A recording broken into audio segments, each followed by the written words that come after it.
David Pakman Show at davidpakman.com.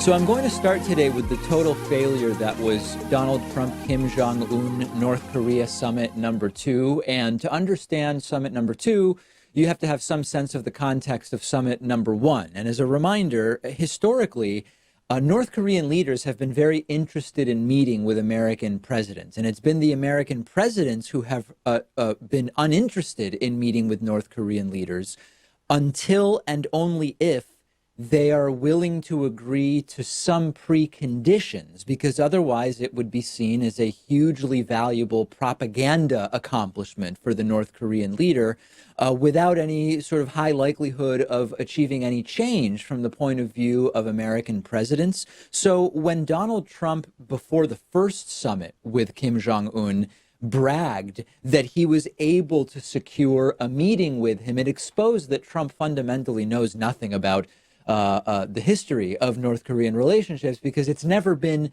a question whether an American president would be able to meet with a North Korean leader. The question has been, under what circumstances should a president agree to such a meeting? And of course, not surprisingly, after that first summit in Singapore, Donald Trump came out saying, victory, there's no longer a nuclear threat from North Korea. Here's a list of things that the incredibly funny and smart and just great person Kim Jong-un has agreed to do. And of course, anyone who has been an observer of the North Korea situation for any period of time recognized that it was the exact same vague promises with no real plan for even observing whether North Korea sticks to many of them. And as we now know, nothing has happened as a result of that first summit. Trump claimed victory, but nothing has actually changed. And in fact, we've been reporting that there has been continued activity and research and development of weapon systems in North Korea. That's the setup, okay? That gets us to the second summit over the last couple of days, adjusting for a very significant time zone difference in Vietnam. Trump, by the way, finally going to Vietnam, the bone spurs notwithstanding. He made it to Vietnam eventually, but not until he was in his 70s. And once again, no progress. And in fact, the negotiations were ended early and some events were canceled. Hilariously, the White House schedule actually planned for what they called a joint agreement signing ceremony. No agreement to sign. So that event ultimately was canceled. Donald Trump reported that Kim Jong-un was demanding a total removal of sanctions. Trump saying, well, I can't actually do that right now, given that you're not doing anything. If Donald Trump is telling the truth, we will listen to how he explained it and what went down after talks failed and the entire thing was ended. On North Korea, we just left Chairman Kim. We had a really, I think, a very productive time. We thought, and I thought, and Secretary Pompeo felt that it wasn't a good thing to be signing anything. I'm going to let Mike speak about it. But we literally just left. We spent pretty much all day with Kim Jong-Un, who is, he's quite a guy and quite a character, and I think our relationship is very strong. But at this time, we had some options, and at this time we decided not to do any of the options, and we'll see where that goes. But it was a very interesting 2 days, and I think actually it was a very productive 2 days, but sometimes you have to walk, and this was just one of those times. President? Basically, they wanted the sanctions lifted in their entirety, and we couldn't do that. They were willing to denuke a large portion of the areas that we wanted, but we couldn't give up all of the sanctions for that. So we continue to work, and we'll see, but we had to walk away from that particular suggestion. We had to walk away from that. Okay. So Donald Trump correctly assessing that he can't just lift all the sanctions, a presidential decision I agree with, finally, of the Trump presidency. How funny, though, calling him quite a guy, and it was productive and the relationship's going great, but yet this is a second summit and literally nothing has come out of it. No progress, no deal, and they're still developing missile sites. As of now, we're told there's no plan for a third summit. So nothing substantive other than Trump repeating that things are going well and he has a great relationship with Kim Jong-Un and he's just an amazing guy. Now, of course, the Trumpists have their narrative for this, which is Trump's a tough negotiator. Trump went in there. Kim Jong-Un wanted something that Trump couldn't give, an end to all sanctions. So Trump was the tough guy and said no. And that's a perfectly fine narrative to try to craft, but it's a win for North Korea to meet with an American president. They've always wanted to meet with American presidents. So going to Vietnam, giving Kim Jong-un the photo op, which will be propagandized within North Korea, getting nothing, no progress. It's a waste of time. It's a waste of money. And it's a waste of political capital for Donald Trump and for the United States. But the Trumpists don't seem to get it. The one opportunity that is to be taken advantage of here is the possibility of pressing Kim Jong-un on human rights issues, which Donald Trump obviously didn't do. And why would he? Donald Trump admires the authoritarian dictator types. The White House hilariously unveiling a commemorative coin for this big event, offering only 1,000 of these coins for $100 each to commemorate this great day. But they may have pulled this. I went on the White House gift shop website this morning, wasn't able to find the coin, maybe removed after the entire thing flopped. And the biggest failure, if I'm Trump, what I see as the biggest failure of this summit is not the lack of an agreement with Kim Jong-un. It's that it didn't even work to take attention away from the Michael Cohen testimony yesterday. Donald Trump met with Kim Jong-un for hours yesterday, and there was almost no coverage in corporate media other than to mention that the talks broke down with no progress. All the focus on the Cohen testimony, as it should be, Cohen implicating Donald Trump in multiple crimes. It failed to work even as a distracting element in the news. Just a total and complete failure once again. There was a funny moment yesterday during the Michael Cohen testimony before the House Oversight Committee. A congressman, a Republican congressman, Mark Meadows, used a black woman as a prop. Okay, he brought in a lone black woman who worked for one of Donald Trump's companies and said, how can you say, Michael Cohen, that Trump is racist when here is a black woman who works for Trump or worked for Trump and doesn't think that Donald Trump is racist? And Congresswoman Rashida Tlaib pointed out that just because someone has a friend who's black or an employee who's black doesn't really mean that they're necessarily not racist. And Meadows went absolutely bonkers, interrupting the proceedings and saying, I will not be called a racist. Check out some of the exchange. You'll see here Meadows ultimately making the case that, hey, he's friends with Elijah Cummings, who's black, and he also has a black niece, so he couldn't be racist. Let's start with Rashida Tlaib, who totally stumbles through this moment, and maybe it wasn't even really the best point to try to make, completely bungles it, but it's still a fair point to make, and then things just explode from there. Just to make a note, Mr. Chairman, just because someone has a person of color, a black person working for them, does not mean they aren't racist. And it is insensitive that some would even say it's the fact that someone would actually use a prop, a black woman, in this chamber, in this committee, is alone racist in itself. Donald Trump is setting a precedent. Mr. Chairman, I ask that her words be taken down. President, I reclaim my time. Mr. Chairman, Trump is setting a precedent. Mr. That Chairman, the highest office can be attained. Mr. Chairman, the rules are clear. Activity. Cover up and hold on to business assets to break campaign finance laws and constitutional clauses.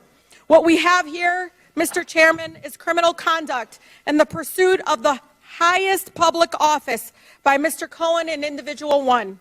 I hope that the gravity of this situation hits everyone in this body, the court report, and in Congress and across this country. Okay, so then in comes Meadows, and he starts discussing the comments with the chairman of the Oversight Committee, Elijah Cummings, and the priority, of course, of Meadows is to just prove how not racist a guy he is. In itself, it is a racist act. Well, I hope not, Mr. Chairman, because I need to be clear on this particular. Mr. Chairman, Mr. Meadows, wait a minute. I've defended you Mr. Meadows, with false accusations. Mr. Meadows, I'm the chair. Yes, sir, you are. Thank you. Right. I will clear this up. Now, Ms. Tlaib, I want to make sure I understand. You were not intending to call Mr. Meadows a racist, is that right? No, Mr. Chairman, I do not call Mr. Meadows a racist. No, I am trying, wait a minute, hold as on. a person of color, Mr. Chairman, just to express myself and how I felt at that moment. And so, just for the record, that's what was my intention. All right. All right. Mr. Meadows. Mr. Chairman, there's nothing more personal to me than my relationship. My nieces and nephews are people of color. Not many people know that. You know that, Mr. Chairman.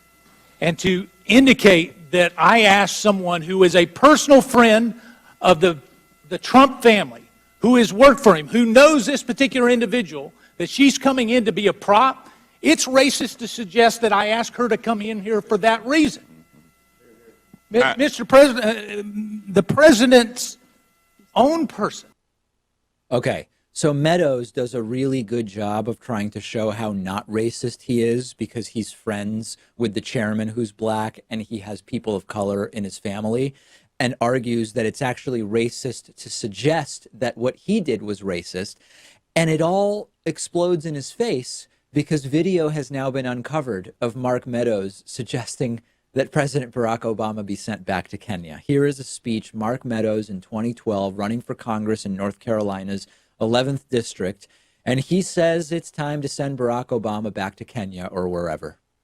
You know, it's interesting when the more we find out, the more we realize how wrong the direction we're going. And so what we're going to do is take back our country. 2012 is the time that we're going to send Mr. Obama home to Kenya or wherever it is. We're going to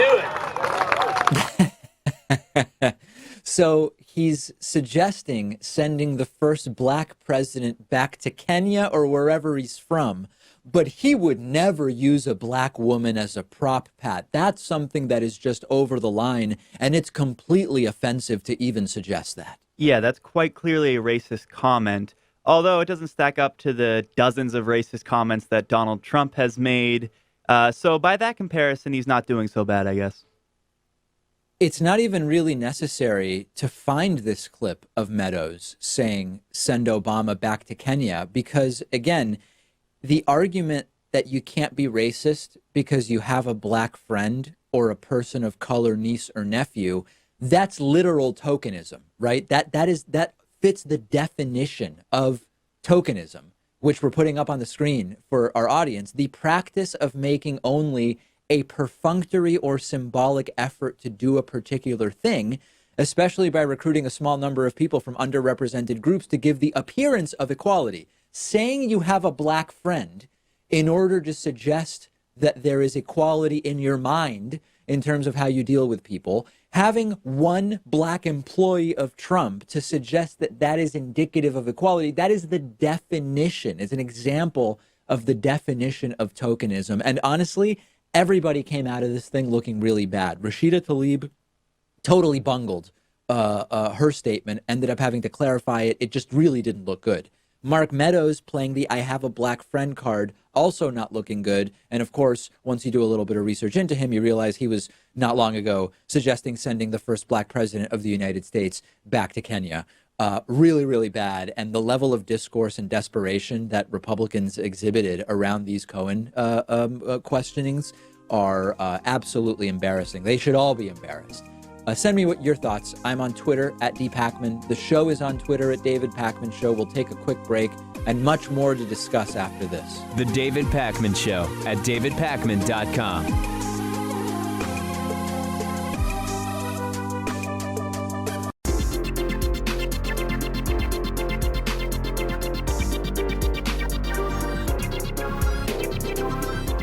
The David Pakman Show at davidpakman.com. Today's new member of the day is Aaron Lemming. Aaron, thank you for being a David Pakman Show member. Welcome to all of the new members who have also signed up this week, thanks to some very, very generous half-price and free memberships that a longtime subscriber, listener, viewer of the show has offered. Joshua, really appreciate that. Aaron is today's new member of the day. James Baker is today's longtime sustaining Hall of Fame All-Star member of the day, with us for almost 5 years, dating all the way back to 2014. Join Aaron and James. Sign up at www.joinpakman.com. The David Pakman Show subreddit continues to grow. Record number of subscribers, posts, responses, topics, etc. A few interesting ones that I noticed this morning when I took a look at the David Pakman Show subreddit at davidpakman.com/reddit. Why does Liz Warren interview so terribly is the question. Her latest interview on TYT, she came across terribly. The way she was answering made it seem as if she was filibustering and trying to dodge when she could have easily given clear, concise answers. She's shooting herself in the foot with this. Yeah, I have mentioned before that on policy, I am highly aligned with Elizabeth Warren, although I think I'm probably more aligned with Bernie Sanders. Personally, I've met Elizabeth Warren a couple of times, and she was absolutely delightful, but she does not interview well. And we criticized her for when Cenk Uygur in a previous interview asked her, why, if you're so aligned with Bernie Sanders, why did you wait until after the Democratic primary to say that you were supporting Hillary Clinton? Why didn't you say, well, I endorsed Bernie during the primary? Her answer was a disaster. And this is a problem for Elizabeth Warren. Her strength is not being interviewed. And there's also concerns about how she would do in debates, potentially against Donald Trump, but even more presently or more proximally in the Democratic primary. So I think that this is an absolute serious concern about Elizabeth Warren, and we'll see how that develops in the context of the Democratic primary. Also from the David Pakman Show subreddit, can David get an interview with Pete Buttigieg? Yeah, we're trying to do this. And as Pat pointed out, and I've pointed out before, we have been trying to get an interview with Pete Buttigieg, who I believe is the mayor of South Bend, Indiana, who's running for the Democratic nomination. Do we have a status update, Pat, on what's going on? I know we made contact with someone from the team, and then it seemed like things really slowed down. No update. I've sent about 3 emails. I guess I'll have to send some more. But yeah, I mean, we've had Andrew Yang on the show a couple times. We've had Richard Ojeda on the show. I think we should be able to get Pete Buttigieg. Yeah, I want to talk to him, and I think he has an interesting platform. He's certainly not a front runner or anything close to it, but his life story is interesting. His platform is interesting. He has issues I disagree with him on. It would be interesting to explore that. So I hope that he will do it. And what you can do to help, I guess, is to politely tweet to him and me at dpakman and say, we've heard that the David Pakman Show has invited you. I would love to see you on the show. Please do it. And that can actually, assuming that you're polite, that can help to make some of these bookings happen. So help us out with that. Join the discussion on the subreddit, davidpakman.com/reddit. A lot of really good story suggestions coming from the subreddit. We have moderators who work to ensure that the discussions and debates are respectful. We avoid insults and try to prevent trolling. But it can sometimes be easier said than done to actually do that. Hope to see you on the subreddit. Okay, so yesterday, Donald Trump's convicted personal attorney, Michael Cohen, testified before the House Oversight Committee. The day before yesterday, as I reported to you, Congressman Matt Gaetz from Florida, obviously a Republican, tweeted on the eve of Michael Cohen's bombshell testimony about Donald Trump, implicating him in multiple crimes, an implicit threat of blackmail to Michael Cohen, tweeting, quote, "Hey, Michael Cohen, do your wife and father-in-law know about your girlfriends? Maybe tonight," meaning the night before the testimony, "maybe tonight would be a good time for that chat. I wonder if she'll remain faithful," meaning his wife, "when you're in prison. She's about to learn a lot." And of course, he has since deleted the tweet after it became apparent that there could be all sorts of different crimes committed by virtue of that tweet. But we have it anyway. And as I pointed out on yesterday's program, he seems to have violated federal law. Okay. 18 USC subsection 1512B specifically prohibits the tampering with witnesses to official proceedings. And we made that case in detail yesterday. And my question as we wrapped up that segment was, are there going to be investigations? Is the House Ethics Committee going to investigate this? Is the Justice Department going to investigate this? Because it is the apparent violation of federal law. So far, the answers to all of those questions are no. But the good news is that the Florida State Bar has opened up an investigation into Matt Gaetz over these threats. Now, you might say, well, hold on. The Florida Bar, what does the Florida Bar have to do with any of this? What the Florida Bar has to do with this is that Matt Gaetz is an attorney in Florida, the state which he represents in the House of Representatives. And so they are opening up this investigation into Gaetz. Now, they're not disclosing details right now, but we did get a statement from spokesperson Francine Walker, who said that the bar is, quote, quite aware of Gaetz's comments, and we have opened an investigation. The way these investigations work is that the attorney being investigated, in this case it's Congressman Gaetz, have 15 days to respond. An investigation will be done, and potentially Gaetz could end up sanctioned by the Florida State Bar. I hope that they throw the book at him here. There should be a House ethics investigation. There should be a Justice Department probe. We may not ultimately get them, but this is at least something.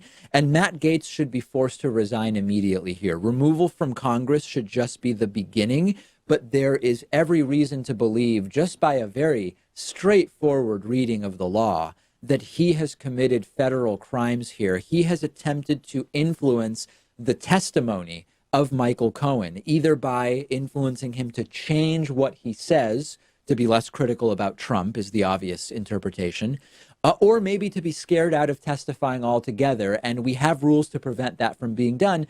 Typically, it's not members of Congress that are doing the tampering and the intimidation and threatening blackmail. But this is 2019, and Donald Trump is president of the United States, so that's the reality. The sort of practical questions that you have to look at in thinking about whether this was a federal crime. Number one is, was the tweet a threat? It pretty clearly was a threat. The idea is you had better rethink testifying at all or what you're going to say, or I, Matt Gaetz, am going to tell your wife and father-in-law about girlfriends that he claims Michael Cohen has. Whether that's true or not is irrelevant, but by any sensible interpretation, there was a threat. The second part is intent. Was the intent of the tweet to be threatening? And that's where it can be more legally difficult to determine. This is sort of like when we talk about the difficulty of getting convictions on perjury. Just saying something that is factually untrue is not enough to demonstrate perjury and get a conviction on perjury. You do have to go towards the intent to deceive and what the individual knew at the time. It's a sort of similar thing here. But if you analyze the circumstances, the answer is pretty easy to find. Matt Gaetz knew Michael Cohen was testifying, generally speaking. He knew when the testimony was scheduled to be and chose to tweet the threat just hours before that testimony. He knew, based on reports, that what Cohen was going to be testifying to would be potentially damaging to the president of the United States, in fact, implicating the president of the United States in federal crimes. And context, Matt Gaetz has a very long history of doing Donald Trump's dirty work on Twitter, and the tweet was directed at Michael Cohen. It wasn't a generic tweet. It actually tagged Michael Cohen. So I think that in this particular case, you can make a very strong argument that this indeed was a federal crime. Good for the Florida Bar Association for starting to investigate this, but we need a House ethics investigation.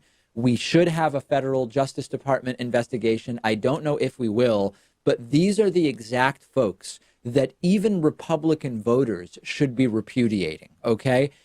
Think back to my interview with Rick Wilson. Rick Wilson, not someone who I agree with politically, but he recognizes that Donald Trump is not a conservative Republican in any sense of that word over the last many, many decades. He is something else. And that if you are just genuinely a principled conservative, in other words, what you care about are conservative principles, I disagree with you wholeheartedly. I will argue with you endlessly and tell you that your views are wrong, but you should not be a supporter of Donald Trump's because he doesn't align with those conservative principles in any way. It's the Matt Gaetzes of the world and the other endless, unending sycophants that are the ones that are exacerbating this problem, when actual principled conservatives, if they exist, and I hope that some still do, could actually be working against the president, as they should be, in alignment with their values. Matt Gaetz is not one of those guys. He's not going to be one of those guys. And hopefully, eventually, there will be federal charges against him for this. Make sure you're following the show on Instagram at David Pakman Show. After the break, I'm going to speak to Kara Ellerby, a professor at the University of Delaware, who argues if we're trying to get actual gender equality, just adding women to places is not actually going to achieve it. She has a really interesting perspective, and we're going to talk to her right after this quick break. The David Pakman Show at davidpakman.com.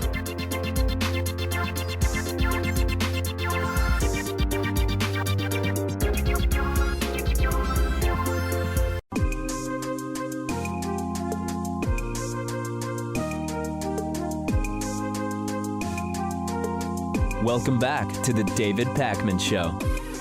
It's great to welcome to the program today Kara Ellerby, who's an associate professor of political science and women's studies at the University of Delaware, also author of the book No Shortcut to Change, An Unlikely Path to a More Gender Equitable World. Kara, it's so great to have you on. First and foremost, thanks for being here. Thank you for having me. So this is a very interesting topic to me for a number of different reasons. One is that we've talked for a long time about a debate that, while it's real, it's often mischaracterized, about the difference between prioritizing equality of outcome versus equality of opportunity. And I think a lot of what you write about relates to that. But let's at least briefly table that for a moment. You point out in the book that strategies of trying to achieve at least gender equality by sort of status quo plus adding women have not worked out particularly well in many cases. Can you talk about that a little bit? Where can we observe that, and why do you think that's not an effective strategy? Well, I think one of the probably easiest examples are efforts to include more women in governments kind of all over the world. They often use gender quotas to do so. While gender quotas seem to help, right, the global average of the number of women in national political office is still only about 23%. That's less than 1/4 of the world's governments that include women. So despite this being better than 10 years ago, at this rate, it could still take another 100 years for most countries to have gender parity, just in terms of political representation. And why, I mean, at face value, if you imagine, okay, we have a situation of drastically uneven representation, we want to make it more equitable, let's make it a priority to get more women involved. Why, where is the disconnect where it seems like it's identifying a pretty clear problem and a sort of a path to a solution or to an improvement? Why doesn't it work? Well, it doesn't work in part because there's often informal dynamics. So the formal rules may say, yes, let's add more women. But the informal rules, the gatekeeping of who gets to run for office, who has resources to run for office, these things that may not systematically show up, but we know enough anecdotal evidence across the world indicate that there's other barriers, they may be invisible, that still really keep women out of positions of power. Yeah, and some of them I find are much more nuanced than maybe the discussion allows for. I mean, I'll sort of give one example. You hear from some contingents, political contingents in the United States now, who say, listen, this just simply isn't a problem. Women can now vote. Women can run for office. There's no practically speaking any barriers to having more women become elected officials. But then you look at a sort of second layer proxy to that, and you say, well, overwhelmingly, the voting public is choosing from candidates who are disproportionately high-powered attorneys, CEOs of businesses, and whatever else, right? We could figure out sort of what the top occupations are. You then need to sort of look at what is the balance or imbalance within those sort of agent careers that are most likely to lead to becoming an elected official. Would that be one example? That's actually a great example. And we call it a political pipeline, right? And it's true for representation. There's pipelines also that push women into different types of jobs within the economy. And there's also a pipeline in seeking justice. So I talk a lot about these pipelines, that they're often leaky. So there's things along the way where women sort of fall out of that pipeline.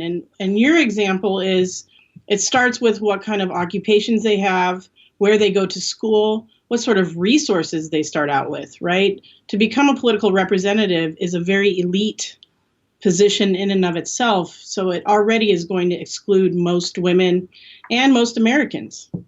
What do you think right now is, from a sort of structural standpoint? Maybe, I mean, I'm glad to talk about the U.S. specifically, but we could talk more broadly, or you could talk about other areas where you've done research. When people who don't believe that there are any sort of structural inequalities remaining, what are the sort of best examples you can point to as to what some of those structural inequalities are? There's this common refrain now from a certain political segment which says, I'm as against structural inequalities when it comes to race, gender, ethnicity, whatever, as much as the next guy or gal, but nobody's presented me with a good example of what one would be. What would an example be? Well, I think in terms of the economy, right, that these offer great examples that many occupations are still sex segregated, right? So, but there's no formal rules that women shouldn't go into particular fields like construction or mining, or that men can't go into fields like nursing or primary education, but that there's forces at play that sort of push people in particular ways. And that sort of invisible pushing is an indication that there's larger processes going on besides just individual decision making. And I think that's the best way to capture what it means to say something is structural. And that those jobs then are paid very differently. And that has to do with how we value work, which again is also structural. I don't know if that sort of explains what you're trying to get at or not. Yeah, I mean, I guess it would be great for the audience's purposes to now say, okay, we understand the idea of what you're saying, but what are some specific examples? I mean, I know generally you're talking about construction, nursing, et cetera, but one where we could actually talk through the mechanism that's taking place. So let's think in terms of, we can go back to political representation, okay? Who are our representatives? Well, if you look at the Senate, we know that you have to have a lot of resources to make it there. So what's the pool that we're gonna draw from of people who have those resources? Well, it's not primarily going to be the working class. So we certainly have examples of that. To kind of make it to those upper houses, you have to have some kind of access to wealth, whether or not that came from your family or generated through elite educations, whatever. You're also probably going to be part of particular political networks that put you in those positions of power. And those tend to favor men, right? So we have higher levels of women's representation at the state level, but they don't usually make the jump to national level politics because those networks of who you need to help run don't operate the same way. So there's a lot of evidence that men prefer other men to build their social capital networks, who they do give favors for, who they seek out to be on their political teams. And that those networks then become what's called very homosocial, right? So they're kind of singularly gendered. And that then disadvantages women because they don't have access to those, to those same kind of networks that actually garner political power. But it's often behind the scenes, right? We don't actually notice this unless you kind of dig into the data. So let's get now that we've kind of set the stage there, into an area where I know that left and right disagree, but even within my primarily left-wing audience, there is some disagreement. And that gets to what I sort of mentioned at the beginning, this idea of equality of outcome versus equality of opportunity. I think you've laid out very clearly here many ways in which we don't truly have equality of opportunity at this point in time. In many of these levels of government and in other ways. Completely am on board with you. Now, where my audience sometimes will disagree is, even if we had and would hope to achieve at some point true equality of opportunity, for different reasons, we might not have total equality of representation when it comes to gender, race, whatever, in our elected officials. Let's focus just on the House and Senate just to kind of narrow our conversation. We might get to a point where we say we have equality of opportunity, and yet as a combination of social reasoning, job preference biases, who knows, a whole bunch of different reasons, 60% of our elected officials continue to be men, and 40% continue to be women, or 55-45, or whatever. So my question to you as someone who deals with this academically is, how can we start to parse whether and what the limits are to saying it's close enough to proportional representation, it doesn't have to be exact? How might we explore that? Well, in my book, I really advocate for changing what we even call this in the first place. Mm-hmm. So for me, it's not, putting more women into office is not gender equality, it's women's inclusion. And I think that in and of itself is a worthwhile goal. But what I'm really interested in is that can deal more with equality of opportunity. And I'm not sure that debating the thresholds or when you finally achieve that is necessarily the point, as is reframing what we even think gender equality in the future can mean, right? For me, gender equality has nothing to do with more women in government, because it's helping, again, a kind of a small proportion of women. Its impact is it's important, but is it going to radically change the relationship between men and women, between men and women of different races and sexual orientations? It covers over all of that and sort of silences that. Yes. So I think that's not the goal.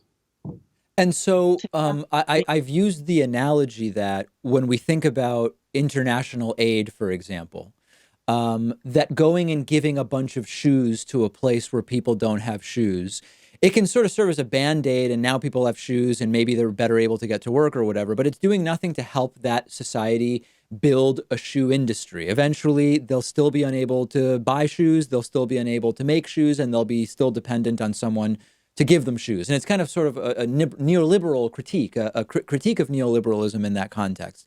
Is there a sort of analogy to that in the critique you are issuing of women's inclusion versus actually furthering equality?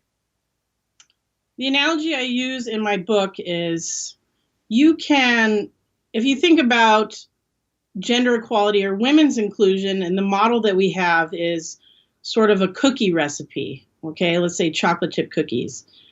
I can add nuts to the recipe without drastically altering that it's still a cookie. So you can add women to institutions all you want. It does nothing to guarantee that the institutions that are exclusionary in the first place are actually going to change. It also creates a kind of unfair burden on women to do the work of changing those institutions, which could get in the way of their kind of individual leadership. So the idea being that forcing nuts into a whole bunch of cookie recipes is not going to change whether the cookie development teams are even considering that nuts may be something that you would want to have in there. Precisely. You're not asking anyone else to necessarily do anything different, except that the women's presence is supposed to capture that. Absolutely fascinating. This idea is elaborated a lot more in Kara's book, No Shortcut to Change, An Unlikely Path to a More Gender Equitable World. Kara Ellerby, Associate Professor at the University of Delaware. Really a pleasure having you on, and I appreciate it so much. Thank you for having me. The David Pakman Show at davidpakman.com.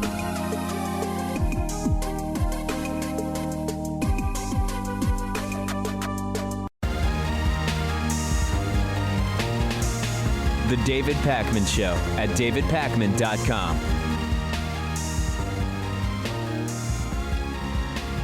The North Carolina 9th District new election is getting very, very interesting. I'll quickly catch you up if you haven't been following this. So in November of 2018, one of the 435 districts that was up for re-election was North Carolina's 9th District. And that was ultimately a face-off between Republican Mark Harris and Democrat Dan McCready. Mark Harris, the Republican, supposedly won by 905 votes. Very, very close race. But then we very quickly found out about massive, massive election fraud. Once again, I know I'm a broken record on this. In-person voter fraud, not a problem, even though Republicans claim it is. Election fraud, including voter suppression, but also what took place in North Carolina's 9th District, that's the actual problem. And what happened in that 9th District race is that a well-known Republican operative, whose name escapes me, McCrae Dowless Jr., I think it is, F. McCrae, M. McCrae Dowless Jr. Anyway, Dowless Jr.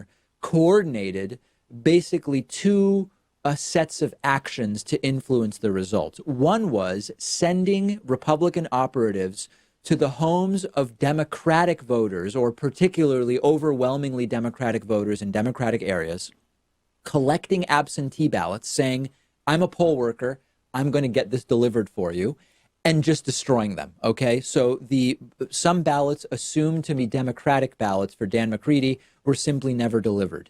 The other side of this scam was showing up and collecting uncompleted absentee ballots and filling them in for the Republican Mark Harris. Absolute horrible, horrible crimes, disenfranchisement, an attack on the basic democratic institutions of our country. People should go to prison. I don't know if they will, but it was bad enough that a new election was ordered. I told you when I first reported this, I don't know if Mark Harris is going to run. This is not just an automatic redo of the November election with the same candidates. This is a special election. And Mark Harris might choose to run.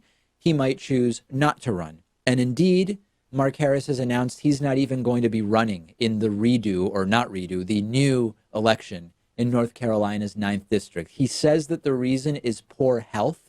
That may be true. It may be that he realizes that this is completely shameful and he doesn't want to show his face. It may be that he's been advised that he's simply not going to win.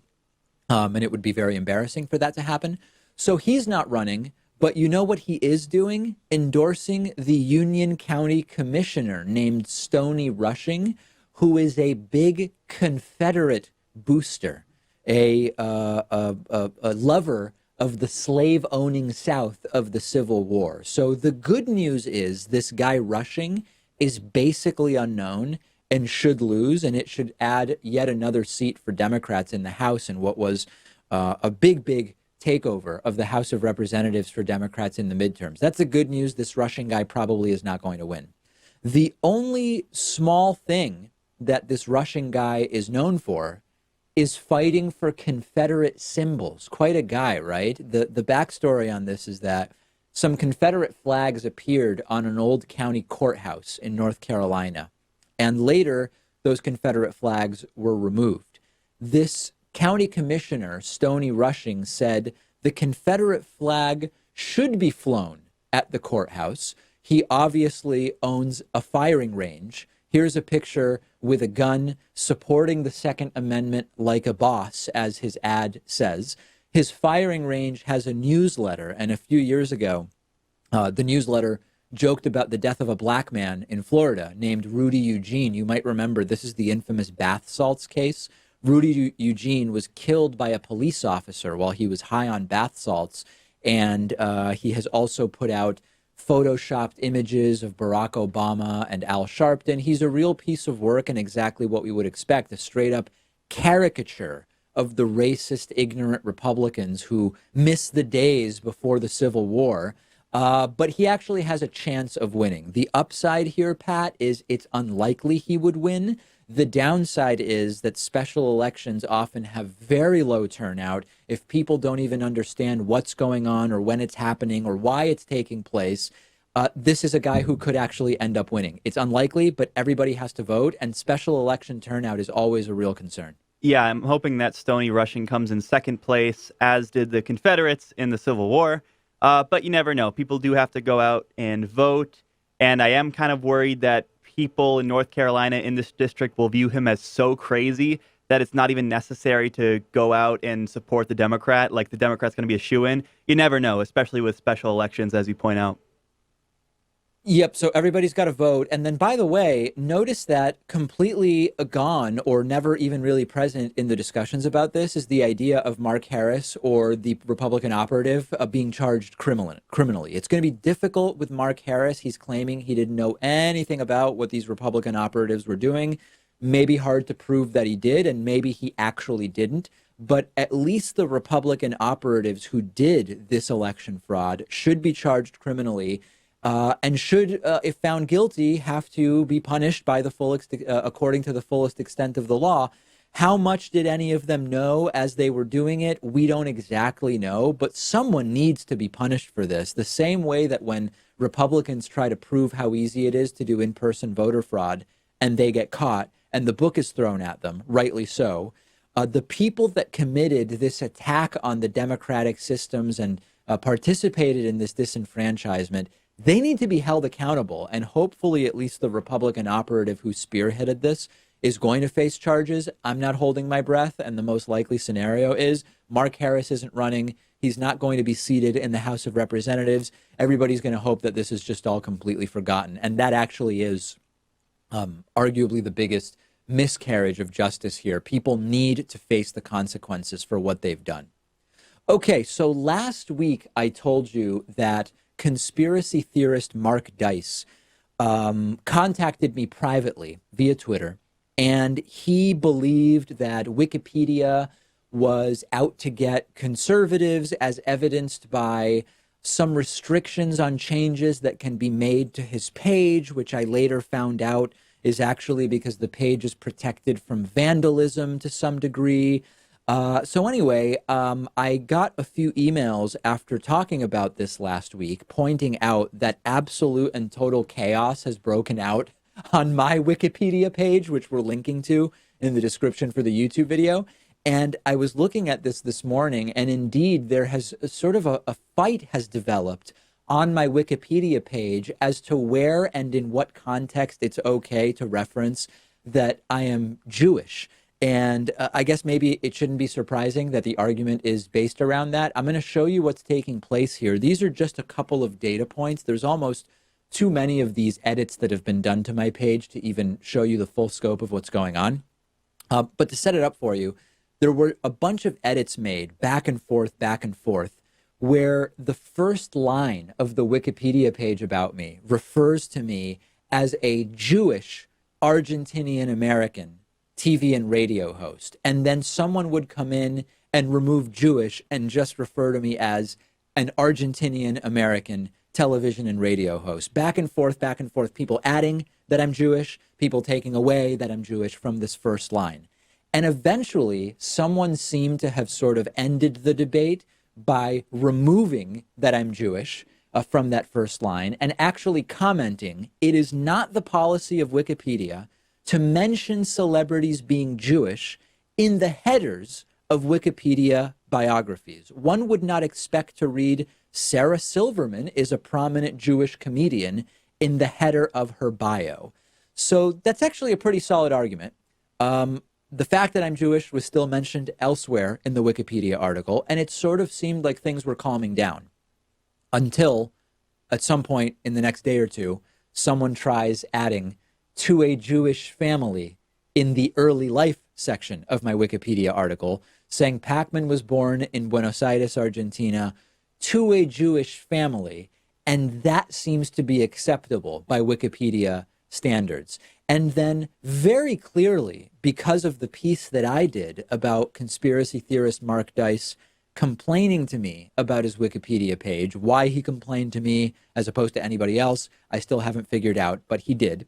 Someone added to my Wikipedia page, quote, Pakman began investigating unsolved conspiracies. Now he is one of the most prolific conspiracy theorists on YouTube. And as a reference, a link was put in to some random tweet from, I believe, years ago on a day where former producer Lewis went to Greece on a trip, which is a really weird reference for me being a conspiracy theorist. That was quickly removed. And then things got even weirder when an edit was made and then undone, and the contents of that edit were suppressed. I've never even seen this before on Wikipedia. A change was made, a revision was made. That revision was reverted. In other words, the changes were undone. But if you try to look at what those changes were, there's a message that says you can't view this because both of these revisions have been suppressed. I don't even know what that means, but I would be very interested in finding out what on earth was so crazy or so offensive that was added to my Wikipedia page that even the record of it having been temporarily there has to be suppressed. So this entire Wikipedia thing, Pat, has really exploded since last week. And if you don't know what I'm talking about, definitely check out the video about Mark Dice talking to me about it. We're linking to it on YouTube. But I had no idea that this was going to become such a big thing. Yeah, before the biggest tragedy on your Wikipedia page was your profile picture that they had of you. Now there's certainly a lot more to complain about. And I hope this does resolve itself because it does look like you're sort of under attack here.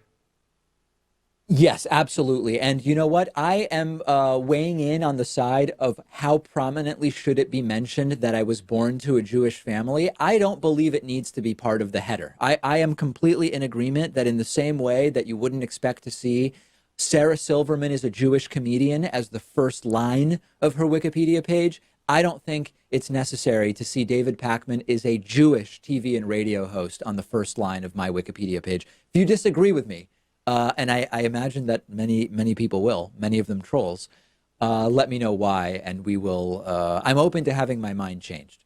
Okay, our voicemail number is 2192 David P. Here is a really, really good question from a viewer that we've sort of talked about a little bit, but not in these terms. Take a listen. Hey, David, this is Andy. Good show. I'm just wondering, what are the issues that if someone calls you and asks you for your opinion, your position, what are those issues that you're not as confident on, that you're still thinking through? You always have such confidence in your responses. There's got to be some things that you haven't figured out yet. Let me know. Thanks.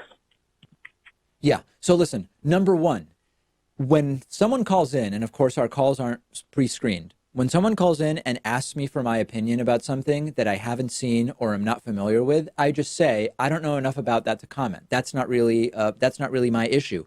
I was once invited to debate a gentleman, a British gentleman named Carl Benjamin. You might know him as Sargon of Akkad, about the topic of Brexit. And I said, I am not an expert in Brexit. I'm not someone who should be debating anybody about Brexit. We covered it in the context of the world economy and its relationship to American politics and how it fits into the sort of nationalism movements that we've seen. But I don't know enough about Brexit. I live in the United States. I don't have any connection to the UK, and I am simply not an expert on that issue. When people call in and say, what do I think about the conflict in Kashmir, for example, I just don't know enough about it, and I am not ashamed to say that. And I think that that's something that should be way more acceptable. None of us can be experts in everything, and it should be fine to say that. Now, in terms of what issues am I less confident on, certainly there are issues relating to Asian politics that I know very, very little about. There are lots of countries that are important geopolitically, whose internal conflicts I really don't know about. And I just say, I don't know about that. I'm not the right person to ask. When it comes to the dynamics of, I don't know what else, there are certain religious conflicts that I am not well versed enough in, and I wouldn't dream of imposing my opinion on the audience as if it's something I know about. So my approach is, number one, for most of us, most topics we're not experts in. And number two, it should be okay just to say that. And in fact, it should be praised when we recognize that we don't know enough about something to comment in an informed way. That should actually be destigmatized. It should be okay to say that, and we should say, that's great. Let's either learn more or go to the experts on that issue. We've got a great bonus show for you today. I'm out of time to tell you what's on it, but it's a really good one, maybe the best one this week so far, and I look forward to speaking to you then.